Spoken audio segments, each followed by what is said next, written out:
I've titled this talk, Food for Thought.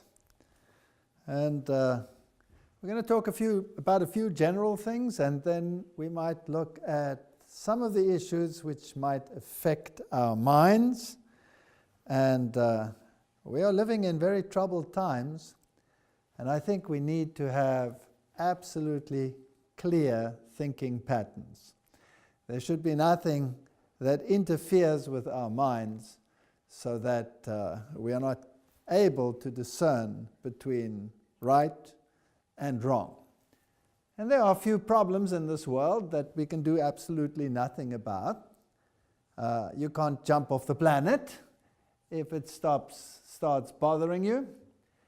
And we need to know what some of the risk factors are. If the air is polluted, I can't say, well, today the air is polluted, I'm going to stop breathing today until it gets better. Then I'm in serious trouble. So there are some things I cannot prevent. And, what do I do about these things? Can I do something to try and prevent some of these issues? If we look at the 10 leading afflictions that cause death in the United States, then there are 3 very important ones, namely heart and blood vascular disease. That is the most prominent one, followed by cancer, and then by other. Those are the 3 biggest killers. And then come all the others like chronic lung disease, accidents, pneumonia, influenza, diabetes, AIDS, suicide, etc. So the 3 biggest killers: heart vascular disease, cancer, and other. I'd like to know what other is, seeing as it's the 3rd biggest killer on the list. Underlying factors that scientific fraternity has found to be very significant are poor diet and inadequate exercise, the number 1 cause of disease. Secondly, tobacco.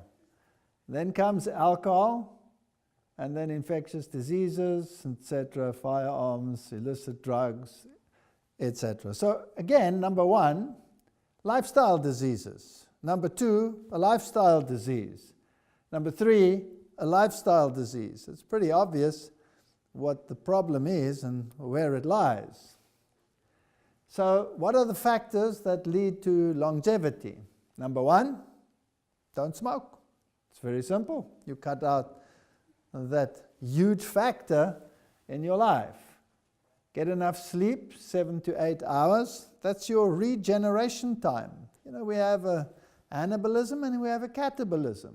There's a time to build and there's a time to break down. There's a time to fill up and a time to detox. And these are all coupled to your sleeping rhythms. And if we have proper sleeping rhythms and we have regularity in those sleeping rhythms, then it'll lead a long way to improving your health and your cognitive function. Everybody knows that sleep deprivation causes havoc with the brain. It's worse than alcohol when it comes to some of those issues. Eat breakfast regularly. Now, if you eat breakfast regularly, the very name tells you that you are breaking a fast, because you're not eating when you are sleeping, which is a very sensible thing, because you're not going to assimilate, you're going to desimilate when you are asleep. So you want to eat breakfast regularly, because early in the morning your metabolism is at its highest, and if you do nothing other than change your eating patterns to breakfast and a later meal, dinner, lunch, whatever you call it in this country, then already you are improving your metabolic processes. And if you eat exactly the same, you can lose weight just by shifting the time that you are eating, because you are metabolizing it better. And a good metabolism means food for thought, that the energy is available for your brain. So that's a very good shift to make. No eating between meals. There's a lot of controversy on that issue. Many people believe you must have a lot of small meals in the day. No, if you have a whole food diet, you just need 2 meals in a day, and you don't want to exhaust your digestive juices by popping something into your mouth every 5 minutes, because every time you go into that process, the glands all secrete their secretory products and you deplete them. So you want to have them nice and ready and stored when you have your next meal. Maintain proper weight. Exercise is very important. And I would say no use of alcohol. How many patients are killed by their cures? This was a very interesting article that appeared a couple of years ago in which they talk about the adverse reactions to drugs, maybe one of the leading causes of death in Western countries. One of the leading causes. Now, drugs have a way of ensuring that some people don't make it to the age to which they could aspire. And if you just look at some of the celebrities in the world, how many of them are dying from adverse drug reactions, even medical prescribed medication, not necessarily recreational drugs. And it is probable that this is the number 3 killer in the world. So if we can live in a drug-free environment, I'm talking about prescription drugs, well, that would go a long way of giving us longevity. And then, of course, prescription drugs have many, many side effects, and many of those side effects affect the mind. They make you tired. Many of them have warnings on them. Do not drink and drive. Your cognitive function will be impaired. Do not do this and that. And we want to have clear minds, so we want to make sure that we are not on unnecessary medication. Now, what happens to all those toxins that we can do nothing about, that come with just with the very fact that we are alive? Well, we have to mop them up. We have to get rid of the free radicals, those unpaired electron substances in our body. And this was interesting when they discovered that vitamin pill fails to fend off cancer. You see, when they discovered that vitamins had essential roles in mopping up free radicals and that they have important functions in your hormone and enzyme systems, then it became very popular to isolate everything and give it in a tablet form, because that's easier than changing your lifestyle. And when they discovered that yellow foods are cancer preventive, well, let's isolate the beta-carotene, and that should solve the problem. Now, this was years ago when they discovered that beta-carotene yellow foods are good for you, and they used 2 studies. The one started before the other. One was called the Correct study, and the other one was the Finnish study, where they wanted to prove beyond a shadow of doubt that beta-carotene prevents cancer. Now, what better group to use than smokers, right? Smoking is carcinogenic. Let's give one group beta-carotene and the other one we give a placebo, and then we'll know, and then we can put on our label, beta-carotene inhibits cancer. And these studies were supposed to go for 10 years, but they stopped the first one after 4 years because it became quite evident that the extracted beta-carotene was producing more cancer than the placebo. Totally contrary to what you would expect. The Finnish study had been going for quite a while, and it had been running for over 7 years when they analyzed that and came across this terrible problem, which was identical, and that's why they stopped the Correct study. So what was the problem?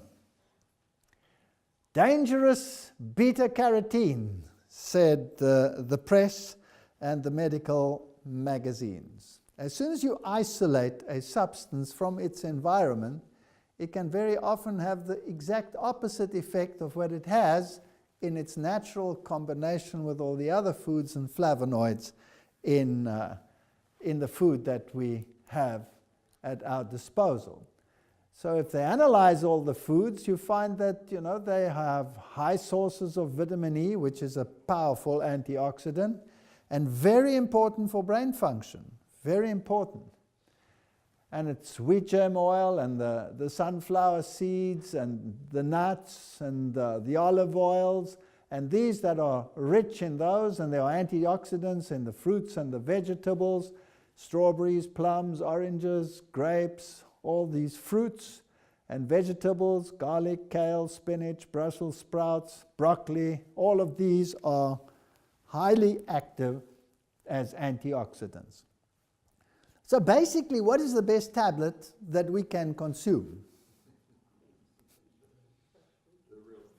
The real thing. Those are the best tablets that anyone can consume. Now these days, people are becoming aware of this fact that just isolating something might be counterproductive or counterproductive. So what they do these days, they do have some companies where they concentrate a whole fruit down to one tablet.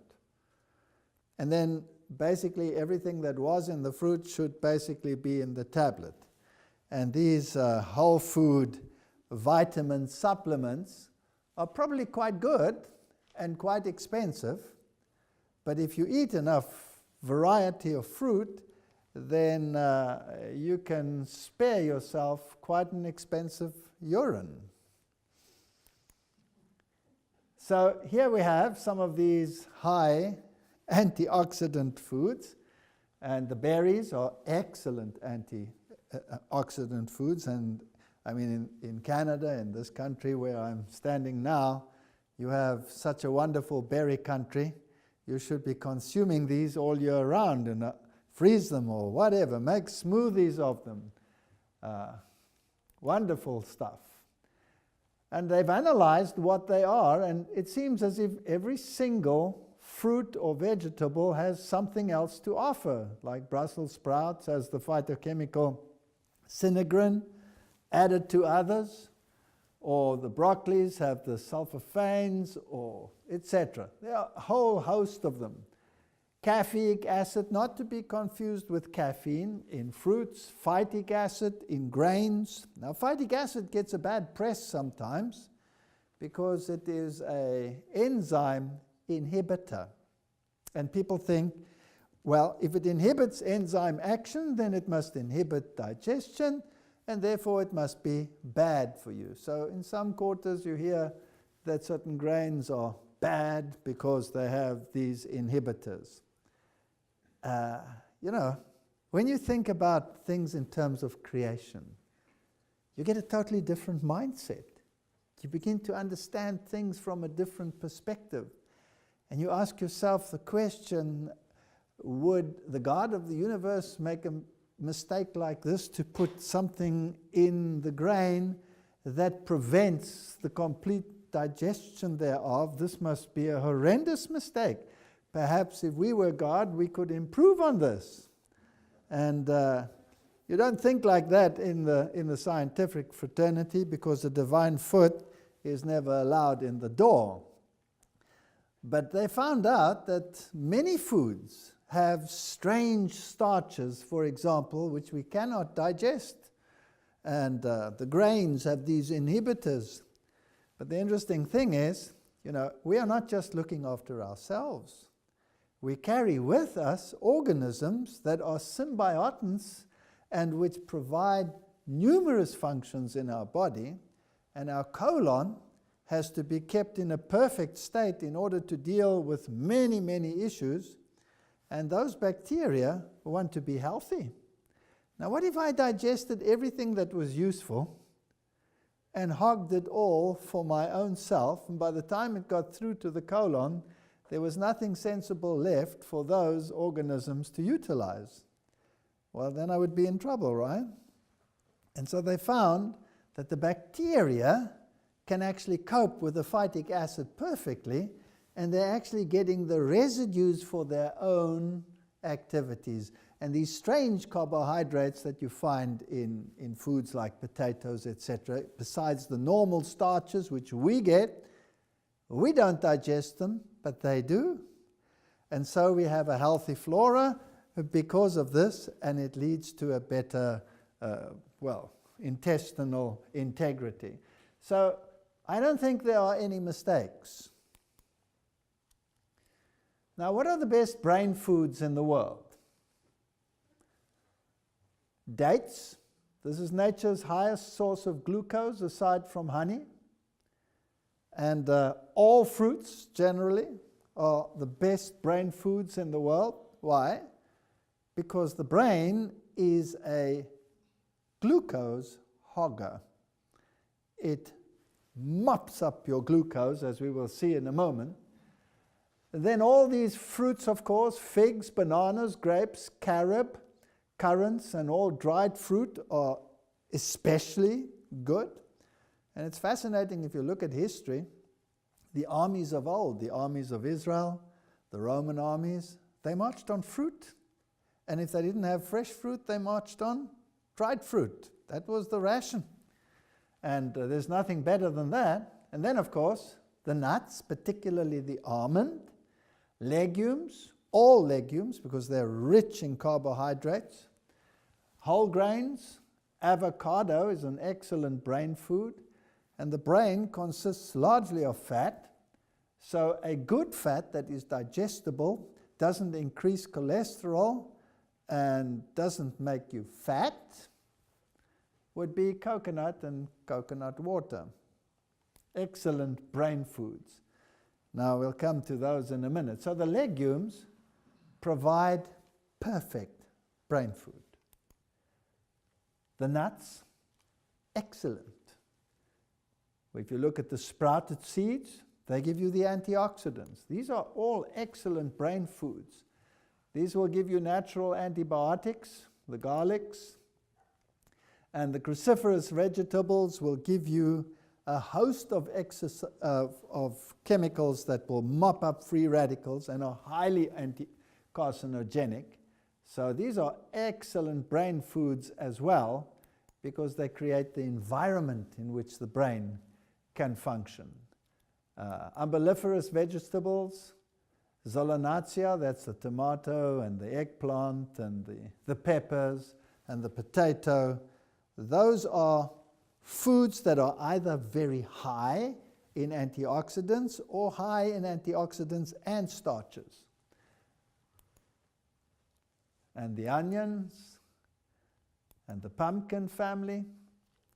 So carbohydrate is the food that the brain needs.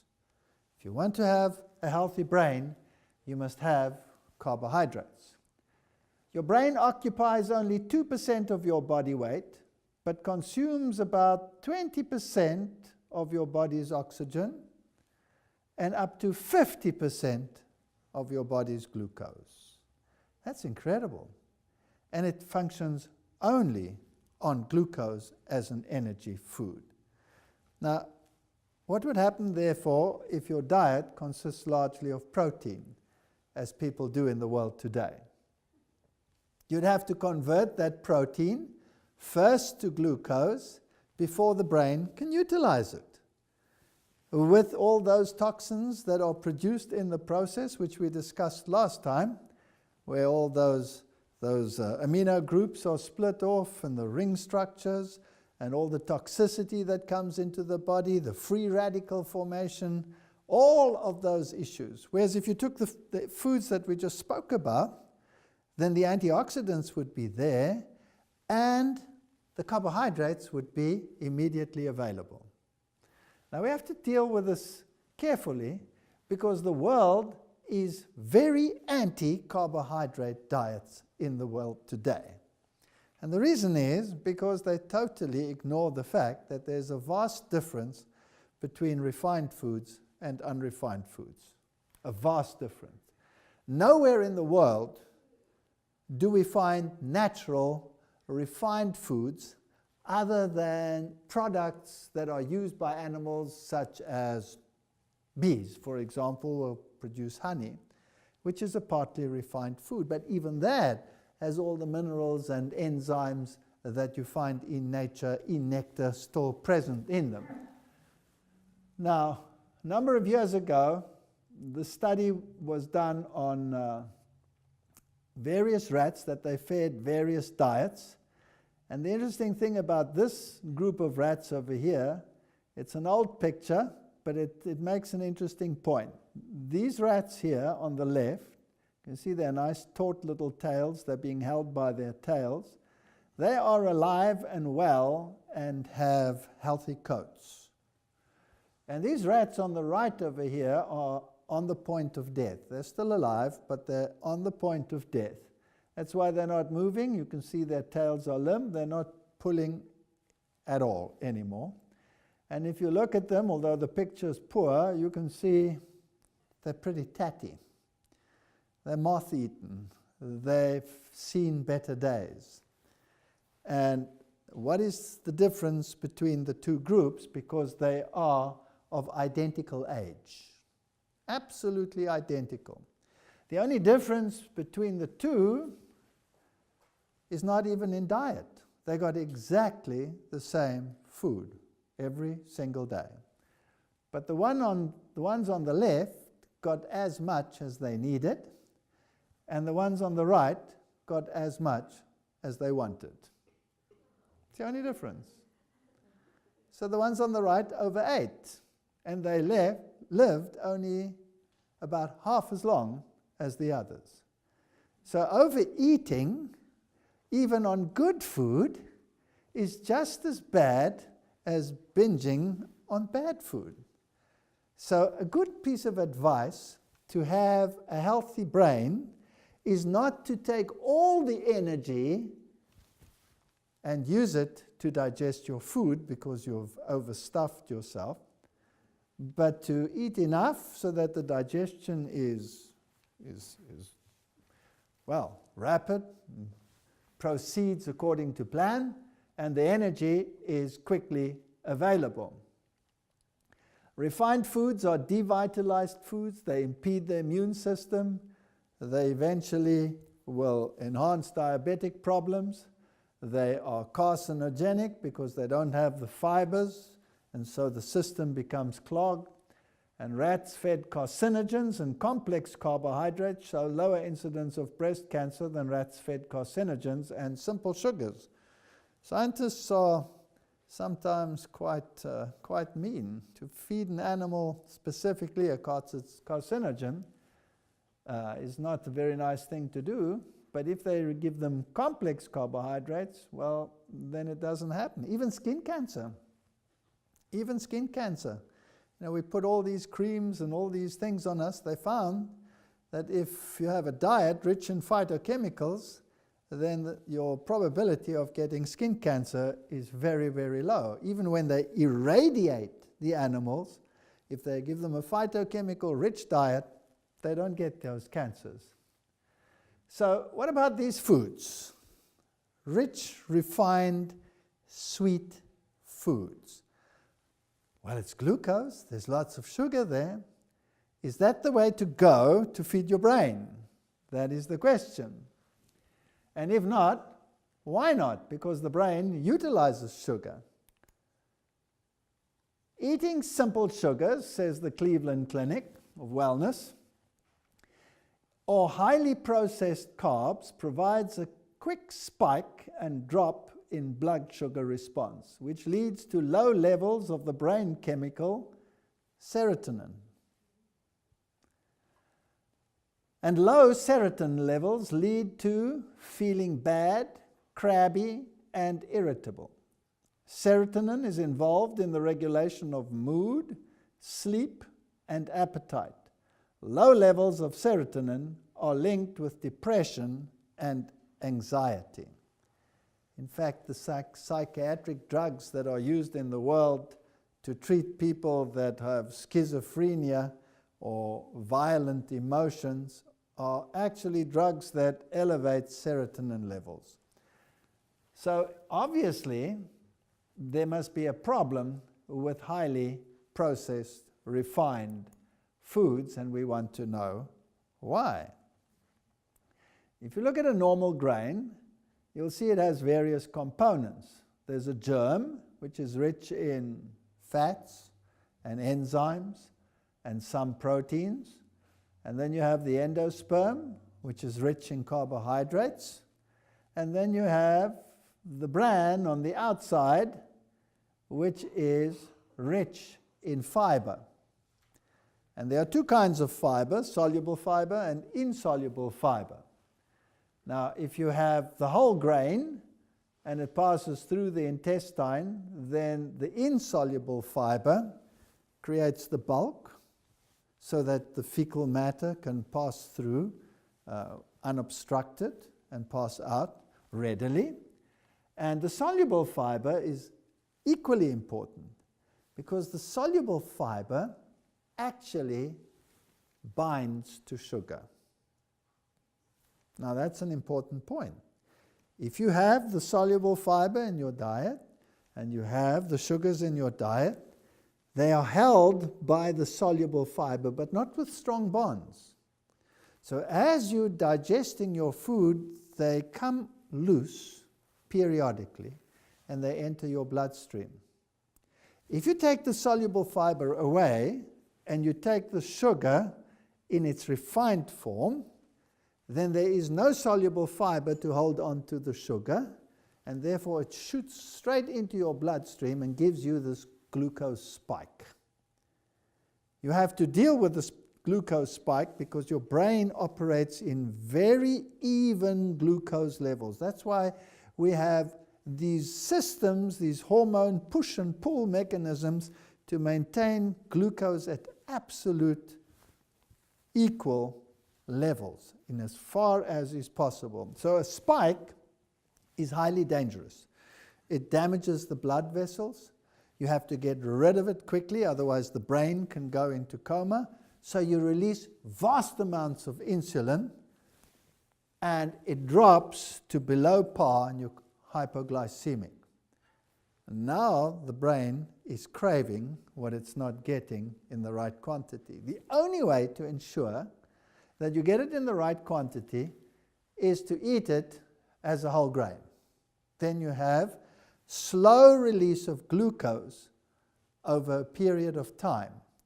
And you can even get by with one meal a day if you have the slow release, because it's constantly going into your bloodstream as it passes from the top to the bottom.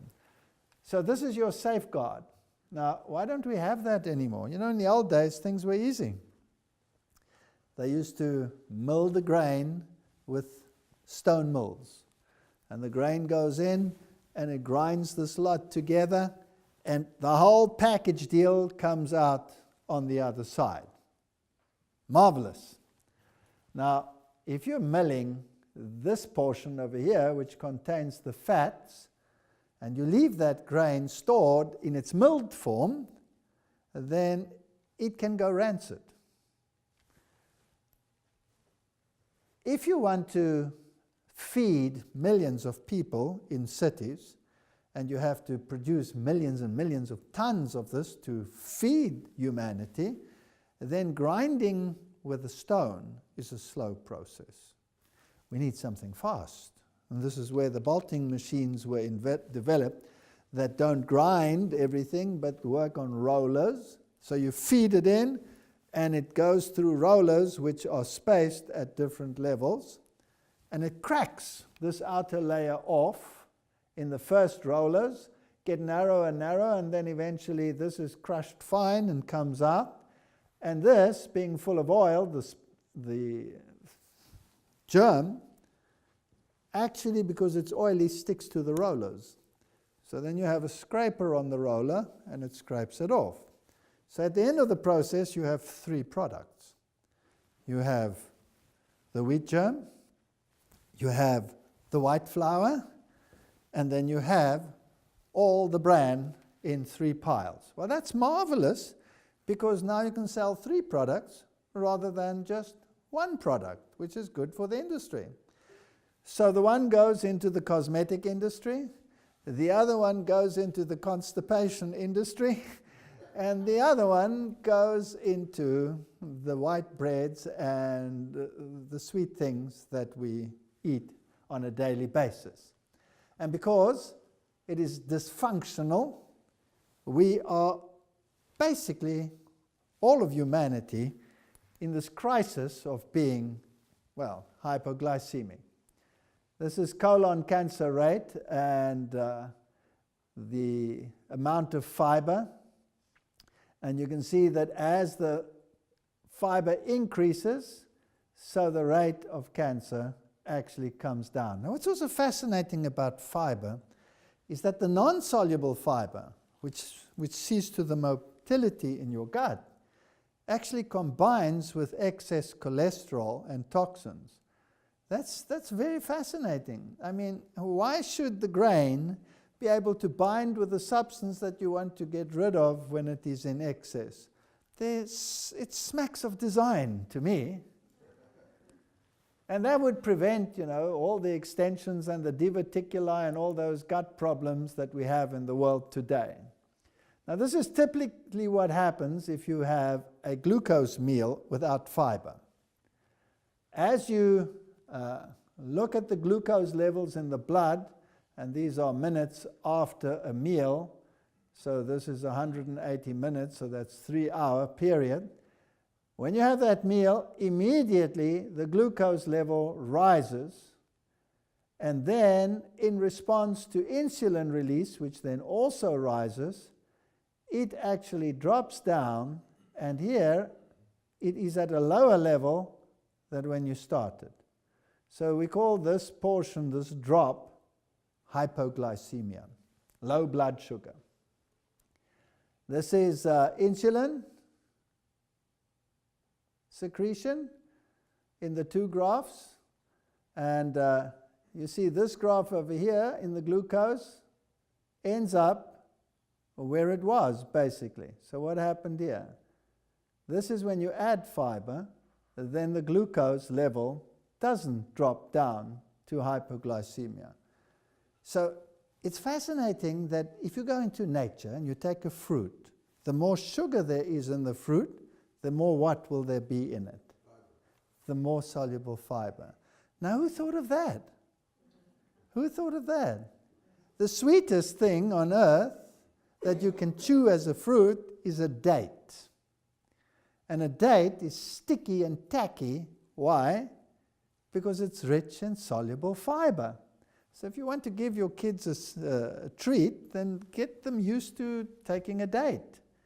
Because then the glucose doesn't shoot into the blood, but rises, gives the energy, and over a period drops down and slowly releases it. If you want to go on a marathon run, what would you take along? What would be a good food to take along? A date. Or maybe a banana, but a date in particular. These are the symptoms of hypoglycemia: heavy sweating, shaking, these are the autonomic activation symptoms, warmness, heart palpitations, anxiety, shivering, or the neuroglycopenic symptoms, which are confusion, drowsiness, weakness, difficulty in speaking, loss of concentration, visual disturbances, double vision, dizziness, all of these combined. Now, this is about a description of humanity today. This is what they all are. Humanity today is largely in this state. Here's a German medical magazine. Short, rapid rise in glucose is particularly dangerous. And then it describes the damage it does to the blood vessels and the damage it does to your glucose metabolism, your insulin, hormone control systems, all of these. The American Nutrition Association writes an interesting thing about excitotoxins. Now here's something else that we have to talk about. The taste that kills, which explains that certain amino acids, when overly abundant in the brain, can cause neurons to die. Many biochemicals can act as neurotransmitters in the brain. Some excite our neurons, others calm them. In particular, glutamate, aspartame, or aspartate in this case, cysteine, are 3 amino acids that excite our neurons and can be called excitotoxins. They are now added in large amounts to our food supply. All right. So if we look at the whole food industry, if you eat a lot of fruit, you're getting the sugar almost instantly, slowly, because of the fiber that is in the natural fruit. Your brain gets fed all the time. Now your brain also has to send messages between neurons via the axons and the dendrites, and this is a very controlled reaction. Some of these messengers, there are many messenger types in the brain, some of them are actually single amino acids. Now, this is fascinating. Between your brain and the rest of your body, there's a blood barrier. So that only that goes through to your brain that must be utilized. You don't want your neurons firing when they shouldn't be firing. You want them to fire when they are responding to certain reactions. So these neurotransmitters are stored in very specific places and enzymatically released when necessary, in no other way.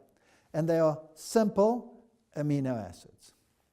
Now, they discovered that if you take a simple amino acid, some of them, if you put them in your mouth, even though they are amino acids, they stimulate your taste buds, and particularly your sweet taste buds. So they taste incredibly sweet. And this was very useful because now you could add this to a sweetener and not get all those carbohydrates in their free form, which, because you're producing too much insulin, pushes them into the cells, and eventually you get obese as a consequence. So now they started adding these to the diet, because what harm can it do? After all, it's an amino acid, and we all need amino acids. So there's a huge industry in the world dealing with free amino acids. But the problem is that some of them are actually neuron-inducing activity. They produce neuron activity. So glutamate, aspartate, cysteine are three of them. And there are others as well. Now, in what form do we get our amino acids in our meals? Protein. Protein. We don't get free amino acids in nature, we get protein. Now, when we eat the protein, no digestion takes place in the mouth. Eventually in the stomach, you add enzymes, and they're split into polypeptides, large protein chunks. Then they go through to the duodenum, trypsin is added, and they are further broken down. So here in the first part, there is no absorption of amino acids because you're dealing with large molecules. A little bit further down, smaller portions, no absorption. Then as you go further down the intestine, they're split into smaller sections. And then when you get to the bottom of the intestine, then you get the exopeptidases, which split off the individual amino acids. Now that's very important.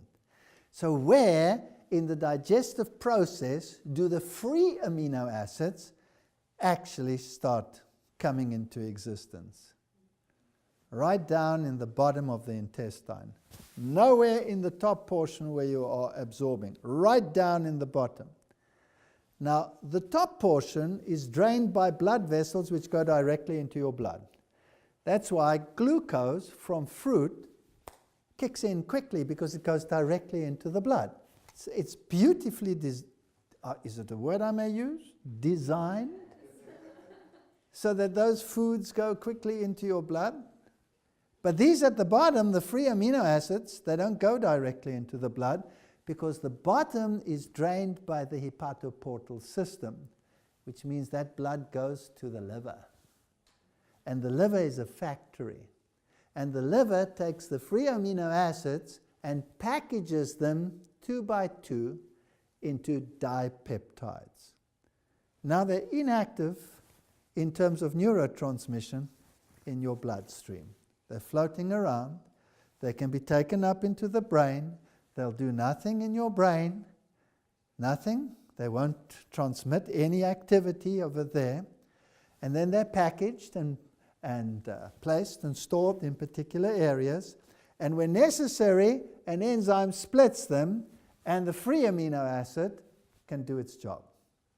So in a natural meal, in a normal environment, you never get free amino acids. But now you've discovered that they are sweet. They're not really sweet. They just stimulate the sweet receptor. And it fools the brain, because the brain now also knows, oh, this is sweet. And it sends a message, there's sugar coming.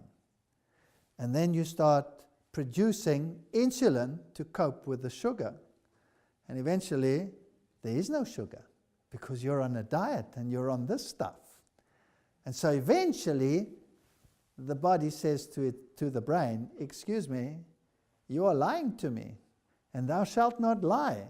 So you don't produce enough insulin anymore, and then you're in trouble. You're a type 2 diabetic, basically. So what about these substances? Here's a partial list of the most common names for disguised monosodium glutamate, because that produces the free amino acid which actually stimulates the brain. Remember also that the powerful excitotoxin aspartate in NutriSweet and L-cysteine are frequently added to foods, and according to the FDA rules, require no labeling at all. Additives that always contain MSG, I didn't give the whole list, otherwise we'd get confused. But of course, if it says monosodium glutamate, it has those excitotoxins in it. Hydrolyzed vegetable protein is another name for disguising that name.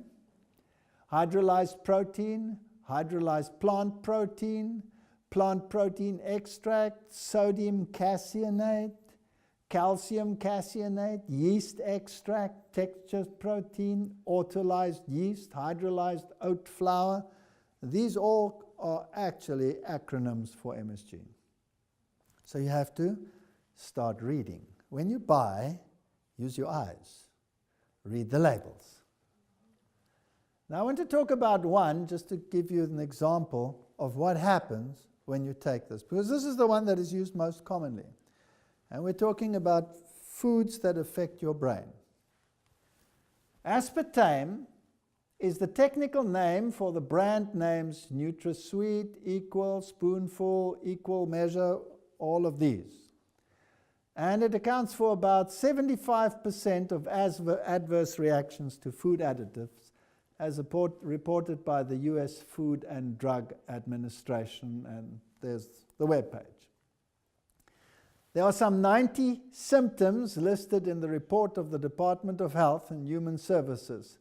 Headaches, migraine, dizziness, seizure, nausea, numbness, muscle spasm, weight gain, rashes, depression, fatigue, irritability, tachycardia, rapid beating of the heart, insomnia, vision problems, hearing loss, heart palpitations, breathing difficulties, anxiety attacks, slurred speech, loss of taste, tinnitus, vertigo, memory loss, joint pain. The list is extensive. And the question is, what does it do to the brain? Remember, it's free amino acids. Now let's see what else. The following chronic illnesses can be triggered or worsened by ingesting aspartame: brain tumors, multiple sclerosis, epilepsy, chronic fatigue syndrome, Parkinson's, Alzheimer's, mental retardation, lymphoma, birth defects, fibromyalgia, diabetes.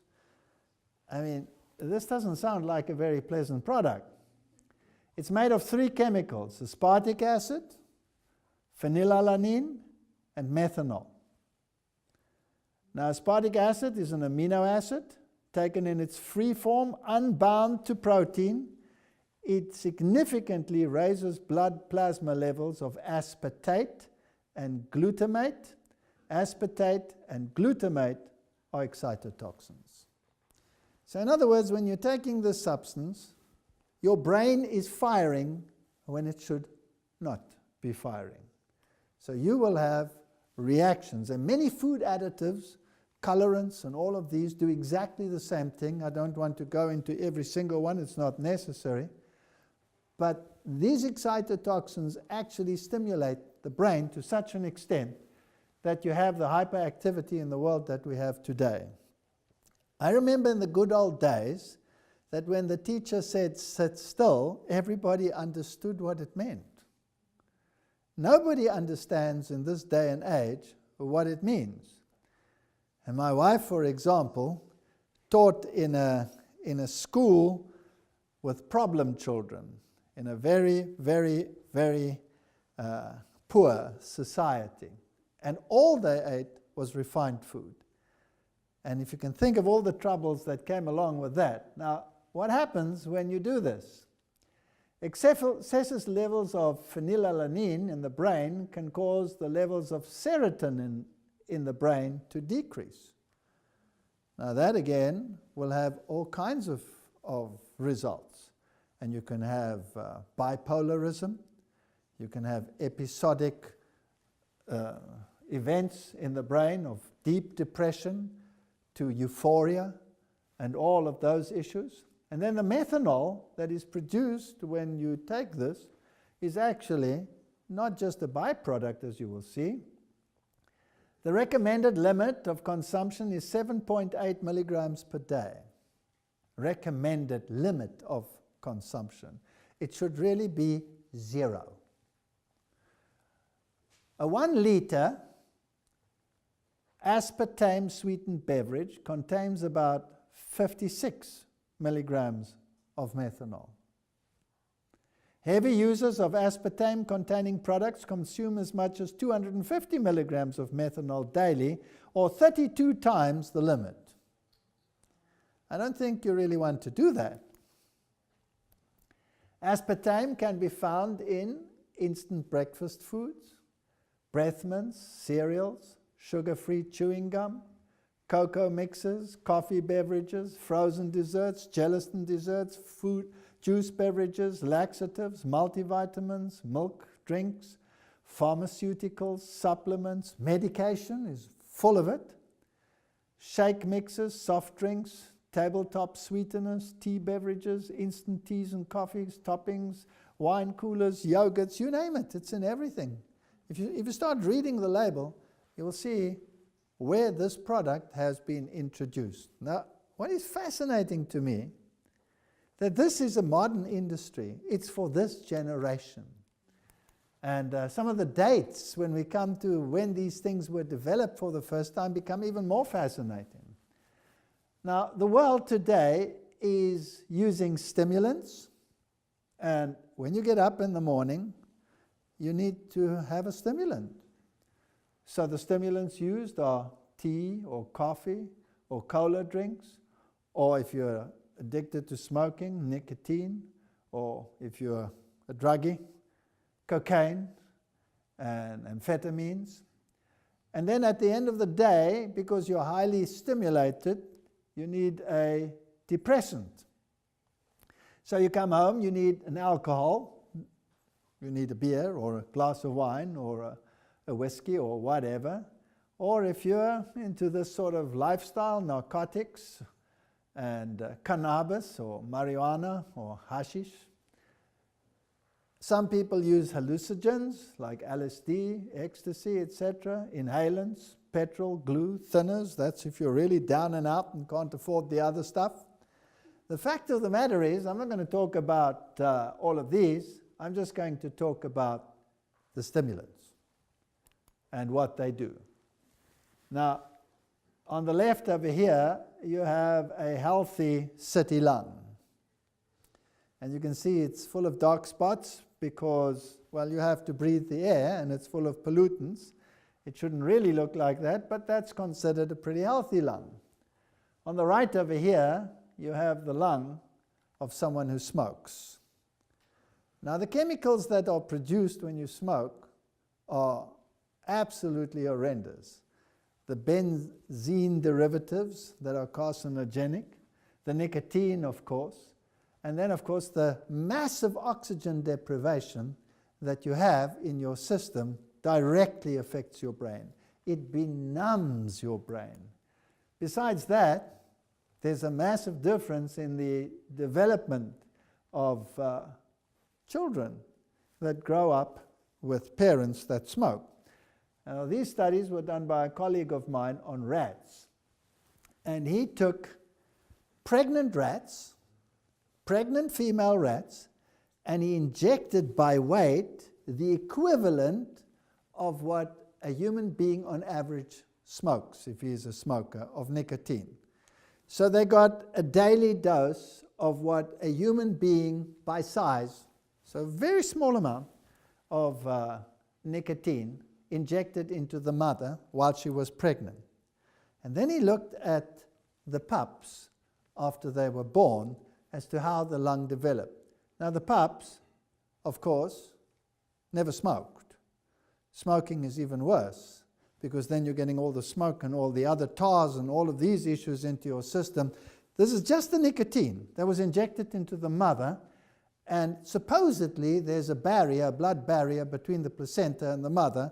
Obviously, that didn't have any effect. This is the alveoli volume. This is the size of the air sacs in the lungs. In the control group, where the mother did not receive nicotine, the alveoli were small, and actually, after 42 days of growth, they declined in size. If their mother received nicotine, when these pups were born, then the alveolar size actually increased. And you can see the difference is highly, highly, highly significant. Now, what does that actually mean? They only received 1 milligram per kilogram body mass of nicotine per day, simulating a mother that smokes. Now the alveoli number, that's the little air sacs. Here again, the control group, you can see that the alveoli number after birth and during development increased. And if they simulated smoking mothers, then it also increased, but not nearly as much as the other one. And again, the difference is statistically highly significant. Now, what does that mean? Okay, here's an electron micrograph of the lung surface. This is a control, and these little air sacs that you see there are the alveoli, and that little star in there gives you an indication of the size. So this is a healthy lung, and the alveoli, as you can see, all look very healthy, and they're compact, and they're all about this size. They're all small. These are the actual air passages going through the lung, and these are the alveoli. Fine. Let's have a look at one where the mother received nicotine. Again, you can see over there, there's the little star, and look at the size of the alveoli. They're much larger, and they're also torn. Here you can see tears in the alveoli. So in other words, they're very large in this one compared to the other one. Now that's very significant. The larger they are, the smaller the surface area relative to volume. That's simple mathematics. Volume increases by the cube, and surface area increases by the square. So the larger something gets, the smaller the surface area gets relative to the volume. So there was not much area there to absorb the oxygen, and the number of alveoli was less, far less. So the oxygen exchange was much poorer. Now, if you took those lungs of those little pups and you put them in an acid solution and you dissolved all the cellular material so that only the elastic connective tissue would remain, then this is what it looked like in a control where the mother did not smoke. And you can see it's a beautiful elastic network. So the lung is very elastic. If the mother did smoke, in inverted commas, it looked like that. Same magnification. Totally destroyed lungs. Nothing left. So depriving your body on a permanent basis of oxygen, what will that do to your brain function? And if you have received such a lung and inherited from your parents a lung with poor elasticity, then you have special work to do. You have to make sure you have good blood. And we spoke about red blood corpuscles in the previous lecture. To make sure that you have maximum oxygen absorption, you must make sure that your blood is at the right fluidity. Take the antioxidants to make sure that the oxygen that is available gets to the right place. Exercise to strengthen your lungs. And these are the conditions we are living in. Now I come to a favorite topic. What about tea and cocoa products? I mean, or coffee. Tea, coffee, and cocoa. I mean, chocolate is such a delightful thing. And I find it fascinating that the cocoa bean has a very interesting history. It goes right back to the Aztec times, when they believed that the god of wisdom of the South American nations was the one who gave this drink because it was used in the religious rituals. Much like people today in some religious systems use narcotics to enhance their spiritual experience. And you will find this in many, many cultures and many, many religious forms. And what is also fascinating is that I believe that many of the food forms which affect your brain only came about after the 1840s. Chocolate has only been around in its present form since the 1840s. Fascinating. Is there something being fed to humanity to influence the mind in these days in which we are living? And if we look at it prophetically, it becomes even more interesting, because the clash between truth and error has never been greater than it is now. And I believe that we should have a lifestyle that will give us maximum brain power and maximum discernment. So let's have a look at some of these foods and ask ourselves the question why these are the mega industries in the world today.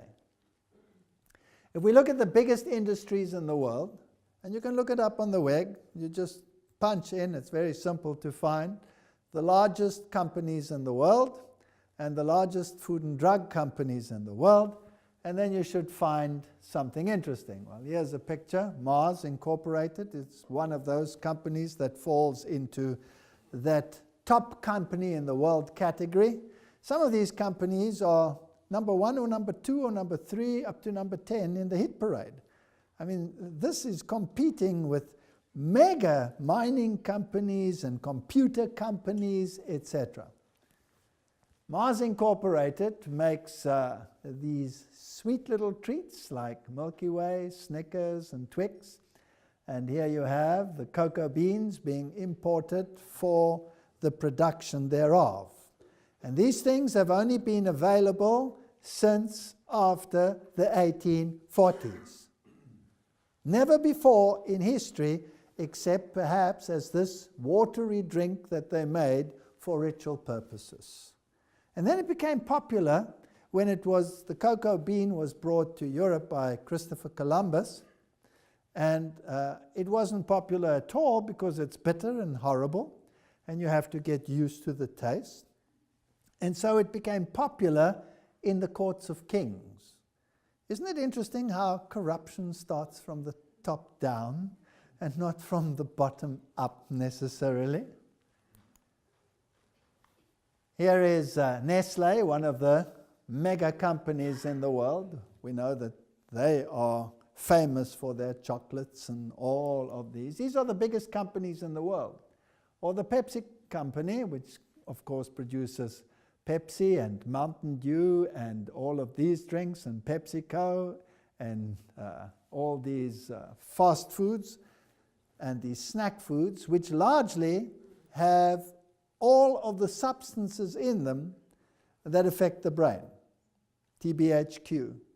I mean, that's a petrochemical that is highly toxic to the body, and they add it to food. It's unbelievable. And you'll find it in virtually all snack foods, unless you become exceedingly health conscious and actually start reading the label.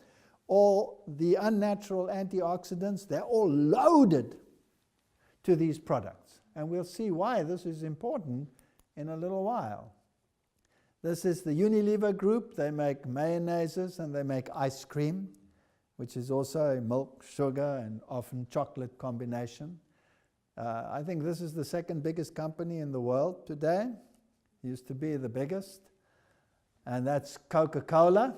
And the name is interesting. It already tells you something and rings a bell, because it's derived from the cocaine plant. And if we look it up, a little bit of history, does Coca-Cola contain cocaine? There's nothing quite like the sugary rush that accompanies a cold glass of Coca-Cola. Up to 12 teaspoons of sugar per can. 12 teaspoons of sugar per can. 0 fiber. What will that do to you? That'll give you a glucose surge par excellence.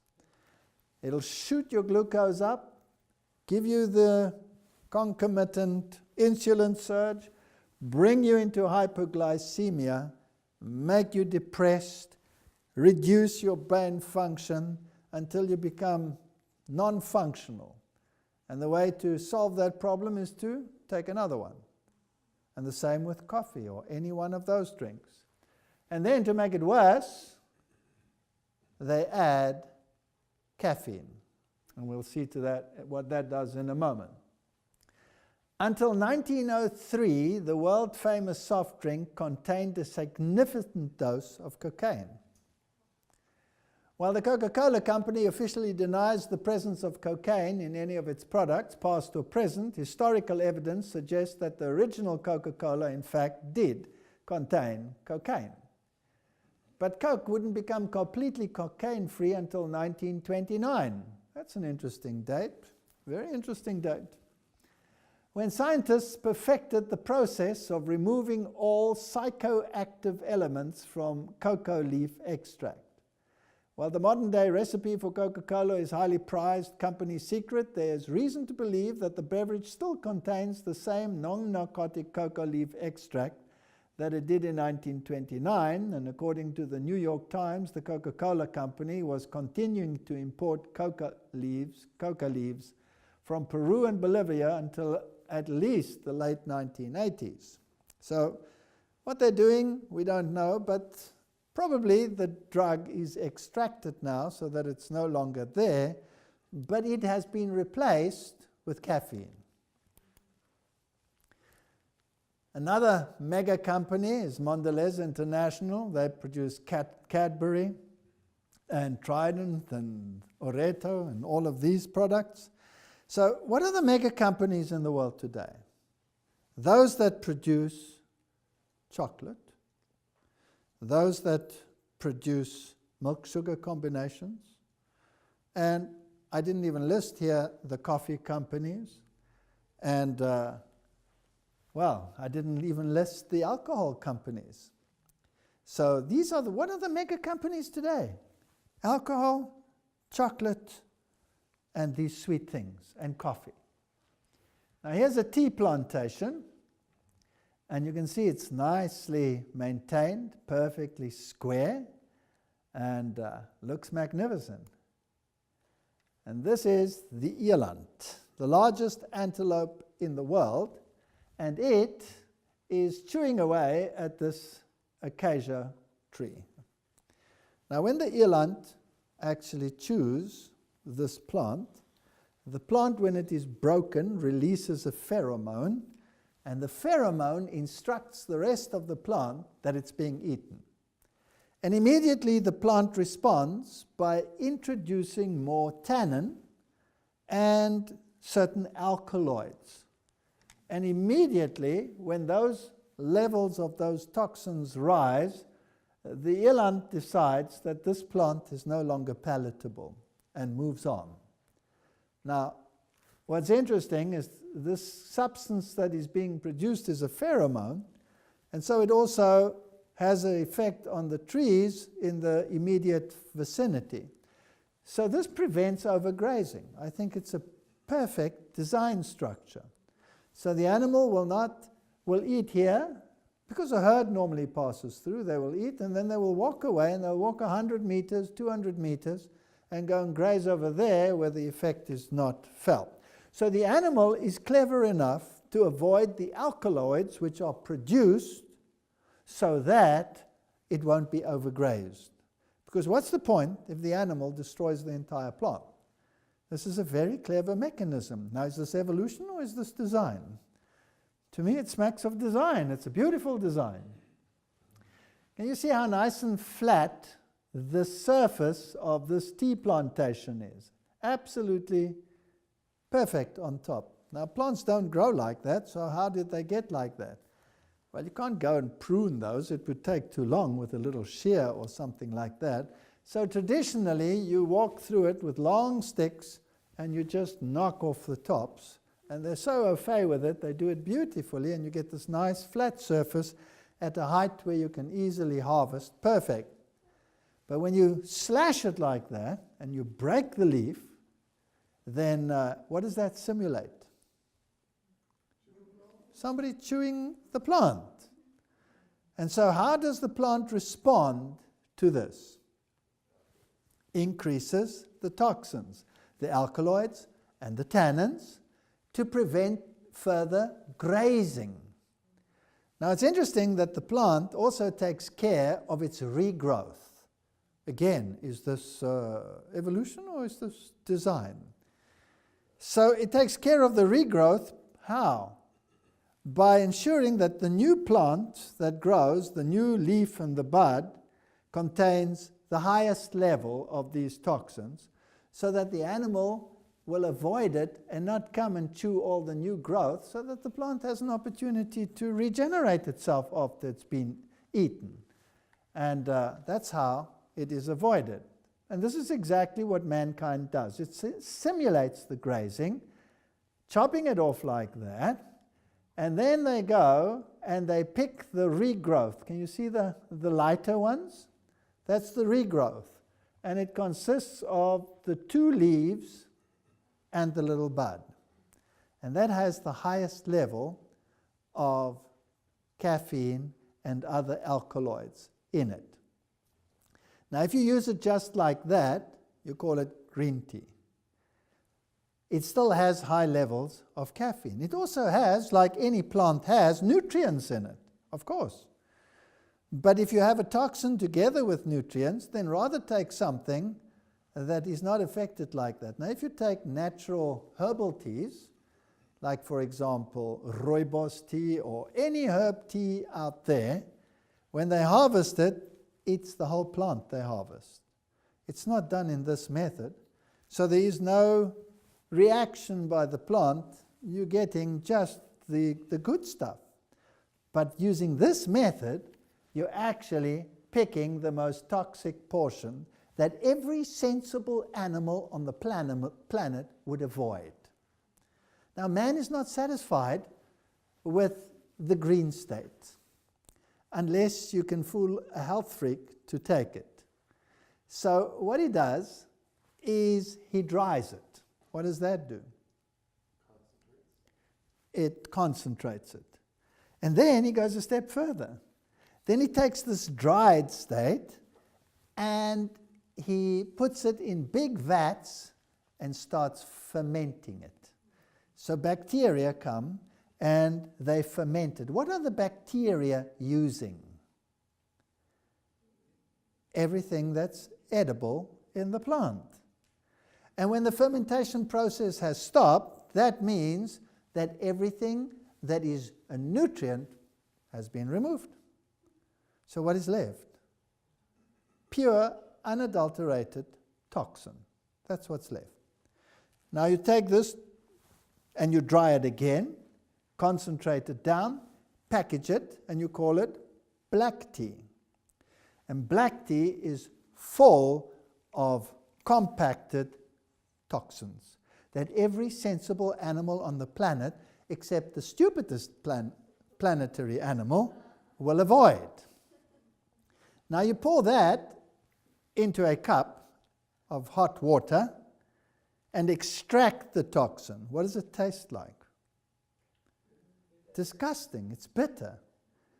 That's why these drinks didn't take off, except for ritual purposes, until they turned it into a culture. And in order to get it down, what did they add? Sugar.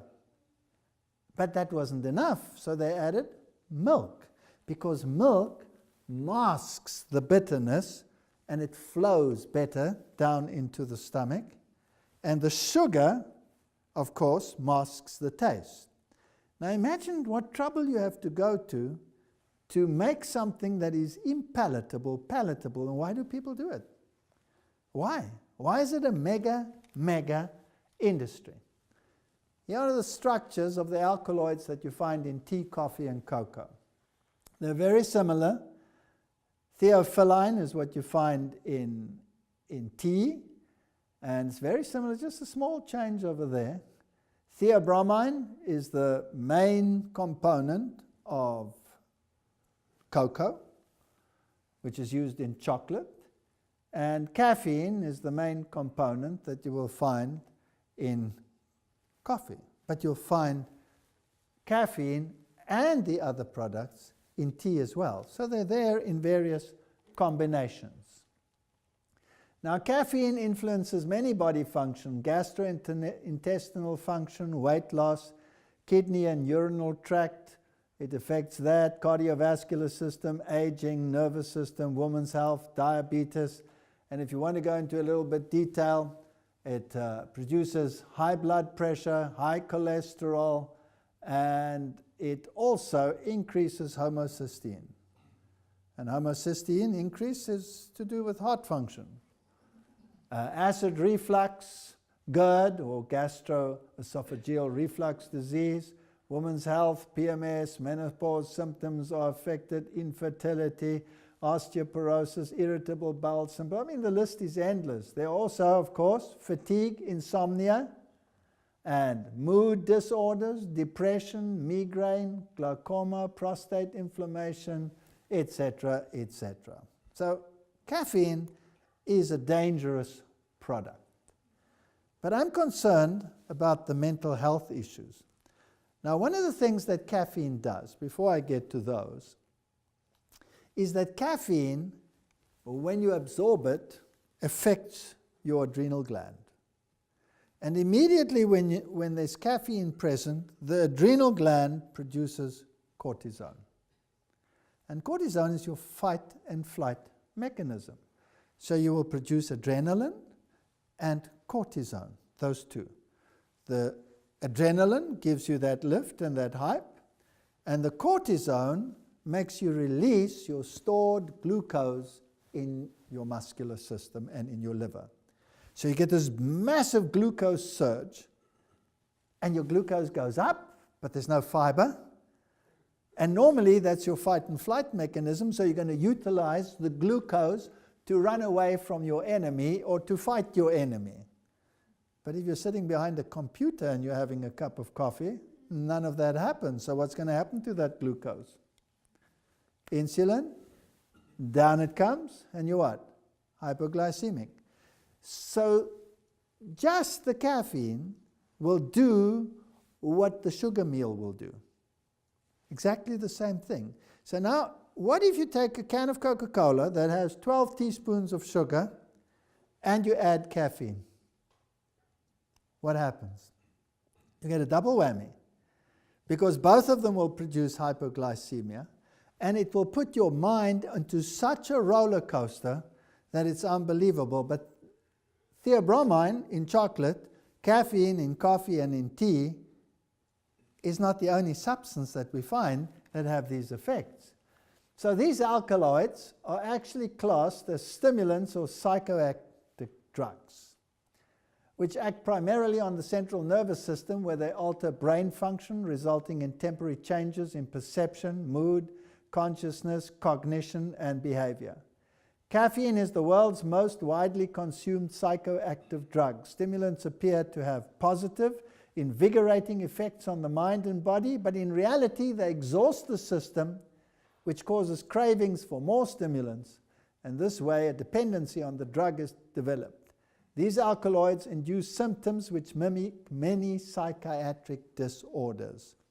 Now, imagine how useful it would be for a company if it could add an addictive substance to its food. Then everybody will buy it, especially when they become addicted, even if they don't know it. Well, that's how you become the number 1 or the number 2 or the number 3 or the number 4 company in the entire world. That's one way to get rich. But what if there's a spin-off and a byproduct? That you become incapable of discernment. Is that a possibility? Nutritional biochemist Stephen whatever says in his book Caffeine Blues, if a person were injected with 500 milligrams of caffeine, that's less than the dosage in some 16-ounce brews, if it went directly into the bloodstream and not via the gut, within about an hour, he or she would exhibit symptoms of severe mental illness. Among them, hallucinations, paranoia, panic, mania, and depression. But the same amount of caffeine administered over the course of a day only produces the milder forms of insanity, for which we take tranquilizers and antidepressants. In over a decade of practice as a clinical nutritionist, I have seen firsthand with thousands of clients that caffeine is a health hazard. Anxiety, muscle aches, PMS, headaches. However, if that's all caffeine has done to you, you're lucky. What about people misdiagnosed as neurotic or even psychotic who spend years and small fortune on psychotherapy, all because no one asked them about their caffeine intake? Can we afford in this day and age, with so much deception, to be psychotic and neurotic? The Diagnostic and Statistical Manual of Mental Disorders states the following: manic episodes, panic disorders, generalized anxiety disorders, amphetamine intoxication, sedative, hypnotic, and anxiolytic withdrawal or tobacco withdrawal, sleep disorders, medication-induced side effects, e.g. akathisia, that's if you can't sit still. When you have to move. You have to move. You cannot sit still. Can cause a clinical picture that is similar to that of caffeine intoxication. All of those things, caffeine will do exactly the same thing.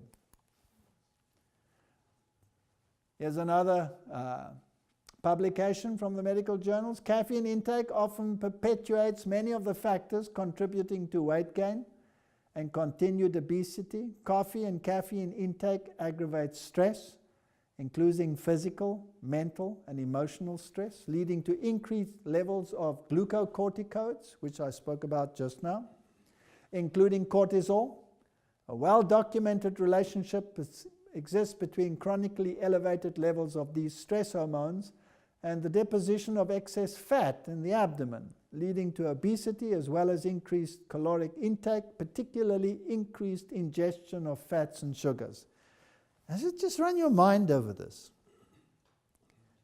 The last century is the century when refined food came into the world, when the mills were all changed to bolting mills, when the hypoglycemia epidemic started, when refined foods took the place of whole foods, when the antioxidants were reduced, when cigarette smoking was introduced. I mean, where did cigarettes come from? The only ones who smoked funny things were the Indians. And Columbus took it back and said, now look what these guys do, they do this kind of thing. And humanity said, but they're crazy. And it took years and years and years and years and decades before people started doing these things. In this last century, all of these things have come to a head. Gamma-aminobutyric acid is a neurotransmitter naturally produced in the brain and nervous system as well as the heart. It plays an important role in mood and stress management and influences a person's sense of well-being. So this is a natural hormone that gives you your sense of calmness and well-being. Caffeine has been found to interfere with the binding of gamma-aminobutyric acid receptors, preventing it from performing its calming function. Who would want you to be in a constant agitated state? Is there an enemy somewhere on the planet that might have that propensity? Now, theobromine gets even worse. And it doesn't have the same effect as caffeine on your glucose metabolism, but it has an even wider scope in its activity. Now, if you take a simple slab of chocolate, a 1 ounce Cadbury milk chocolate, it contains 44 milligrams of theobromine. Chocolate syrup contains 89 milligrams in 2 tablespoons. And chocolate flavor mix in whole milk, 2 to 3 heaped teaspoons, 8 ounces of whole milk, 120 milligrams. Now, don't the kids drink that a lot? Don't they drink that a lot? And then they all have the combination of milk and sugar, which is a deadly combination. Because milk, when it enters into your stomach, is not digested as other foods are. In fact, it goes quickly through to the rest and is absorbed basically undigested because we don't have the enzymes to deal with the casein anymore after we are weaned. And it changes the acidity in your stomach. And then the glucose ferments in there, and you have fermenting products, which is the worst kind that you could possibly have. Because what you really want is to get good glucose, but now you're getting fermented fatty acids. So that's not really brain food. Okay. Chocolate, food or drug. This is a publication. Although addictive behavior is generally associated with drug and alcohol abuse or compulsive sexual activity, and this is another very interesting pointer. Originally, the South Americans in their rituals, and you know that the religions were largely sexual religions, sexuality played a very important part. They used the cocoa extract as an aphrodisiac. So it stimulates the lower passions. And it's very fascinating that if a young man takes a young lady out, it very quickly comes to mind to appease her with a slab of chocolate. And it's interesting that women in particularly will become addicted because of hormone cycles to chocolate. And those cycles actually run with the hormone cycle. And this is a very dangerous thing in the society that we live in now, because I don't think there's anybody that waits for something which is called in the old days matrimony. Chocolate may evoke similar psychopharmacological and behavioral reactions in susceptible persons. A review of the literature on chocolate cravings indicates that the hedonic appeal of chocolate, the fat and the sugar, the texture and the aroma, is actually important. What does it actually do? Is likely to be a predominant factor in such cravings. Chocolate may be used by some as a form of self-medication for dietary deficiencies, e.g. magnesium, and by the way, it causes magnesium loss, and it causes calcium loss. And magnesium is a very important enzyme for brain function, very important. or to balance low levels of neurotransmitters involved in the regulation of mood, food intake, and compulsive behavior. So it has an effect directly on serotonin and dopamine. Chocolate cravings are often episodic and fluctuate with hormonal changes just before and during the menses, which suggests a hormonal link and confirms the assumed gender-specific nature of chocolate cravings. Chocolate contains several biological active constituents, methylxanthines, biogenic enzymes, cannabinoid-like. This is fascinating. This is like cannabis, marijuana, like fatty acids, all of which potentially cause abnormal behaviors and psychological sensations that parallel those of other addictive substances. And here is an exhaustive list, and it's very small, so I'm going to go a little bit closer to see what it says. Theoretical effects of chocolate on the brain. And here are some of the substances. The biogenic amines are tyramine and nonephrine and synephrine, and a whole list of them, tryptamine, all of these. These potentially induce drug-like neurophysiological effects. So all of these substances, you will find them in the cocoa plant. And then you have the methylxanthines, which is the theobromine and the caffeine and all of those. These are the stimulants that we've spoken about, which are most commonly known about. But there's another substance which we'll talk about a little bit more later, sulfonylurenol. This is a dopaminic active compound, and it's a psychoactive compound in chocolate. We'll talk about it just now. Then you have neurochemical imbalance. Chocolate contains high concentrations of carbohydrates and fat, which together may increase brain serotonin synthesis and enhance mood. So the combination milk and sugar affects your serotonin levels. Just that by itself. I'm fascinated that more than 120 years ago, an author wrote that milk and sugar combination is not to be consumed in large amounts. Not entirely discarded necessarily, but not in large amounts. And then you have endogenous opioid peptides, possibly produced when chocolate is consumed because it's high concentration of fat and sugar, and the brain's interpretation of the experience is then pleasurable. So this creates the euphoric side, the happiness syndrome. And then you have other compounds, fatty acids, that may target endogenous cannabinoid systems of the brain. So they induce symptoms like cannabis.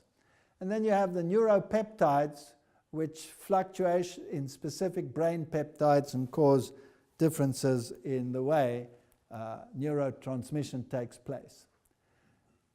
Far too much sugar is ordinarily used in food. This was written more than 120 years ago. Cakes, sweet puddings, pastries, jellies, jams are active causes of indigestion. Especially harmful are the custards and puddings in which milk, eggs, and sugar are the chief ingredients. The free use of milk and sugar taken together should be avoided. I frequently sit down to the tables of the brethren and sisters and see that they use a great amount of milk and sugar. These clog the system. Now that's an interesting statement. And I always wondered, is it true? And I had this interesting experience. I've told it before, but perhaps I can tell it again.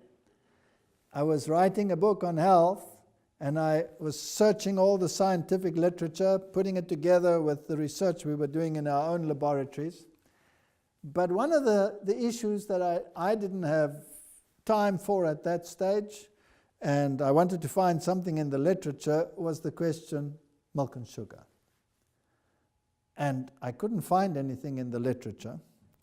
And as I was mulling over this, I thought to myself, well, maybe a higher force can help me to find this? And as I was sitting in my office, I received a phone call from my colleague, and he says to me, could you bring your students over? I forgot to tell my students to stay behind for a lecture by a guest speaker. And this was very unusual for somebody to say that, and I was not very inclined to do it because, I have my own work to get through with the students, but I did it. And as I sat quite grumpy in that lecture, the man said that he worked at a health institute, a medical fraternity, and that he was instructed to, find out what the health benefits of chocolate were by a chocolate company. And so he decided, well, the easiest way to do this is to divide the chocolate up into its components and see what the effect is, and then what the effect is if you combine them. So to one group of children or students, he gave the equivalent of the sugar in a chocolate. In other words, a glass of sugar water. And he tested their fat levels and their cholesterol levels and their blood pressures and all the parameters that are sort of necessary. The next group received the equivalent of milk. The next group received the equivalent of the milk and the sugar. And the next group received the equivalent of the milk and the sugar and the cocoa. That should tell you what happens, right? And he said he tested the sugar, and lo and behold, up went the glucose levels in the blood. Strangely, the fat level also went up, the triglycerides. And cholesterol was affected, and he was wondering why this was, and probably as a protective factor, it lines the blood vessels so that you don't get a glucose spike. And then, the milk. Well, up went the fat, you would expect that, but it all came down within 3 hours. Then the combination of milk and sugar. Up went the fat level, up went the sugar level, but it doubled. It went much higher than you would ever expect individually, and then it didn't come down. It stayed there for 10 hours before it came down. Now, if you want to put a surge of triglycerides into your blood vessels, then that's not a very good idea. Firstly, it's very much harder for your blood to pump. The oxygen decreases. And this is the reason why milk and sugar combinations are so popular before you go to sleep. Because they cut down the oxygen supply because your blood becomes so sluggish, you just go to sleep. So that's what they do. And if you add the cocoa, well, then you get a triple whammy, because now you're getting even the spike which is induced by the glycogen release from the liver. So the very worst combination possible was the last one. The second worst was the milk and sugar, and the best one was to take them totally separate and never the two do meet. So I found that very interesting. So far too much sugar, she said, is being used. It clogs the system. It literally clogs the blood vessels. I frequently sit down at tables where brethren and sisters see great amounts of milk and sugar. These clog the system, irritate the digestive organs, and affect the brain. So those neurotransmitters are being produced. Now, what is this other substance that we found? Salsolinol and chocolate addiction. Cocoa and chocolate contain this tetrahydrosequinolone alkaloid salsolinol, up to a concentration of 25 micrograms per gram. And it is a dopaminergic active compound which binds to certain receptors at a certain level. It inhibits the formation of cyclic AMP. That's your powerhouse that keeps you running. That's your energy machine. And the release of beta endorphin and ACTH, which is adrenocorticotropic hormone, which affects your adrenal gland, in a pituitary cell system. Taking the detected concentration and the pharmacological properties into account, this product seems to be one of the main psychoactive compounds present in cocoa and chocolate, and might be included in chocolate addiction.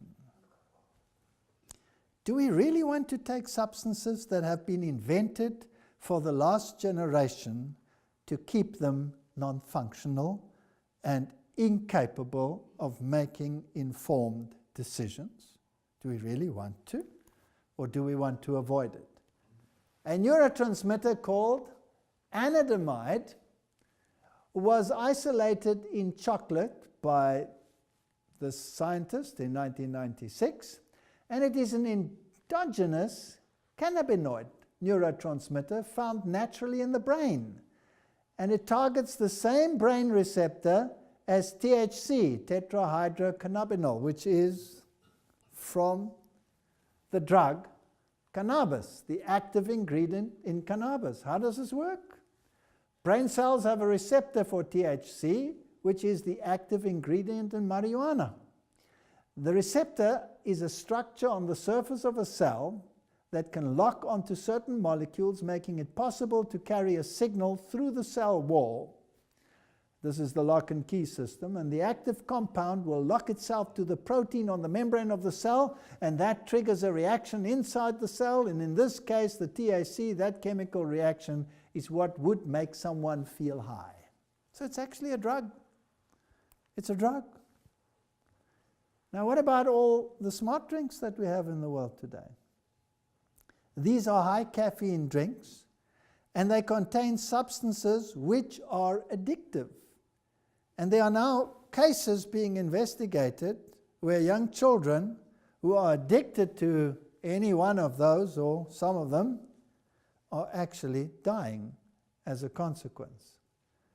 We are in a generation that has to have a healthy mind and a healthy body. And any drug that we take affects our discernment. And you know, sometimes we think I have to take it to stay awake, or I have to take it for this, that, and the other. There are other ways of dealing with it. To go and make a cup of coffee, and eventually to go and sit and drink it, takes a little bit of time. Take a power nap. They found that if you take a power nap, some people sleep with their keys in their hand, and when they fall asleep, the key falls out of their hand and they wake up. That's enough to give you a power nap. And it's interesting that the great movers and shakers of this world actually did that. Winston Churchill was well known for his power nap, and if you interfered with his power nap, you were in trouble. There was a world war.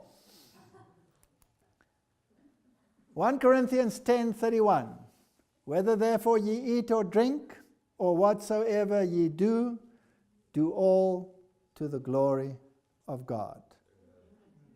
And I'm fascinated to see that in the literature that we have at our disposal, it states quite clearly what the effects of coffee and tea are, and that it's in a worse category than any of the other things that are listed as harmful for us in these times in which we are living. And it is my conviction that we, in the times that we are living in, must make sure that our minds are pure and clean and functional.